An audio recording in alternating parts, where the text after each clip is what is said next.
Hello, this is Mrs. Shimmel, and today I'm going to read you another of my favorites called My Dog Never Says Please by Suzanne Williams and pictures by Ted Arnold.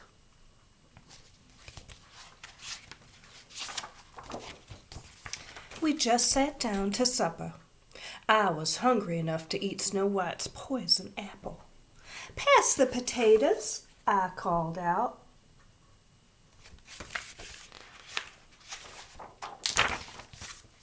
Ma raised an eyebrow. "Mind your manners, Jenny," she scolded.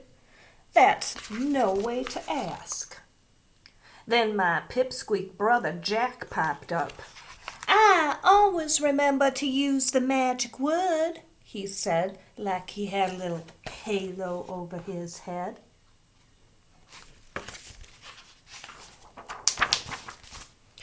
Drat that Jack. Sometimes I wish I were a dog. My dog never says please, and no one thinks a thing about it.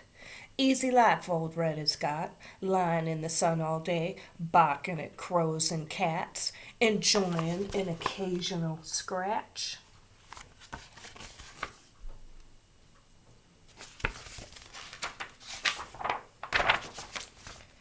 I grabbed a chicken leg as the platter went sailing by and tore into it, pretending I was a dog with a bone. "Chew with your mouth closed, Jenny girl," Pa said sternly. "No one wants to see what's going on inside your mouth."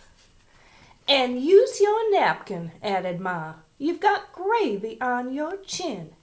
"Jenny's disgusting," said Jack, making a show of cutting his chicken into teeny little bites.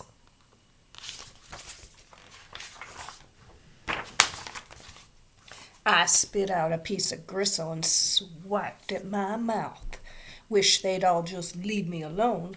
Old Red eats with his mouth open, and he never uses a napkin. They don't pick on him. Why couldn't I be a dog? There was some of my sweet-tasting, mouth-watering cherry pie for dessert. Mine was gone in less time than it takes to tweak Jack's ear.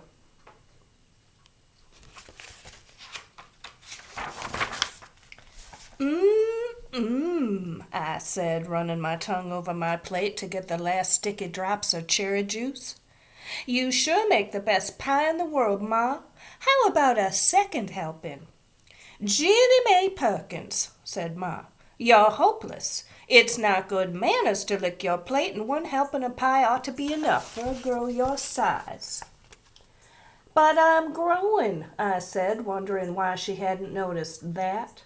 Seems like she only looks at me to see my manners. Anyway, what's wrong with licking your plate? It's a sign of respect. Shows how much you like something. My dog licks plates and everyone pats him and tells him he's a good boy. Lucky old Red.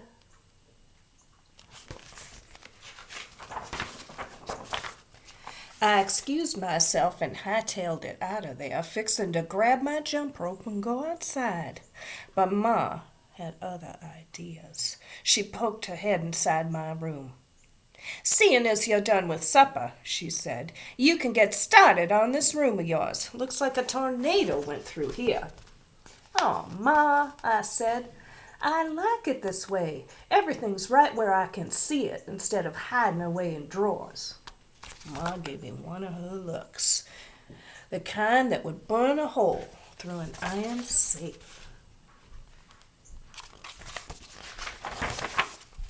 While I was picking things up, old Red helped himself to my bed. He scrunched up the covers and settled down for a snooze. I scowled. "Why don't you get on out in the yard and clean up your doghouse?" I told him. But he just stretched and rolled over so I could scratch his belly. What a life he's got.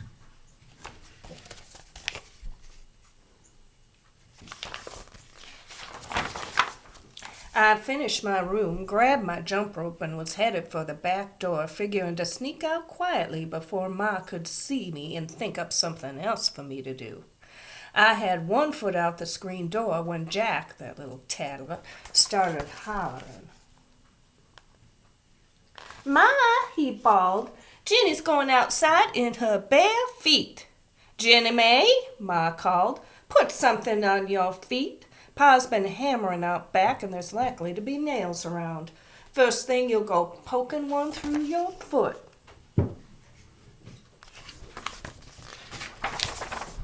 Shoot, Ma, I said. Shoes crowd my toes. Truth is, I didn't know where my shoes were now that my room was all cleaned up. Don't argue with your Ma, Pa said. Go put your shoes on. I let go of the screen door. Old Red must have heard it squeal, 'cause all of a sudden he streaked by, almost knocked me over as he pushed it open and leaped outside. I sure didn't notice any shoes on his feet. Talk about unfair. Seems to me a dog's life is much better than mine.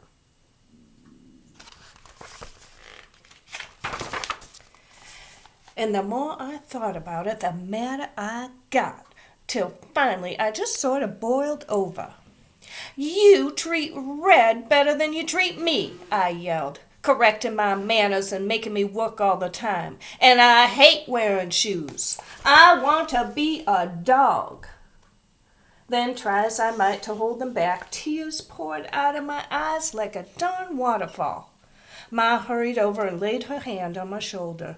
Jack snickered, but Pa shut him up with a look. Pa scratched his head. You want to be a dog? Yep, I said, still sniffling. I sure do.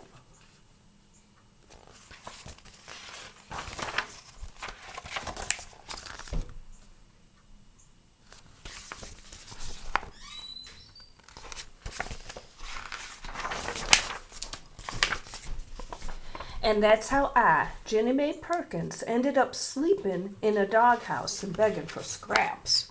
Old Red's real good about sharing, though, and I think he's even given me some of his fleas. But I do miss Ma's cooking. Right now I hear pork chops sizzling through the open window. Ma must be getting supper ready. Sure does smell good. Maybe she'll save me a bone with a little meat on it. There's lots of black clouds coming our way. Looks like we might get rain. I wonder if the doghouse leaks.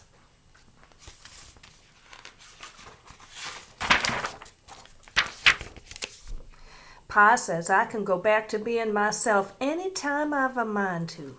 So maybe I'll just saunter on in and wash up for supper.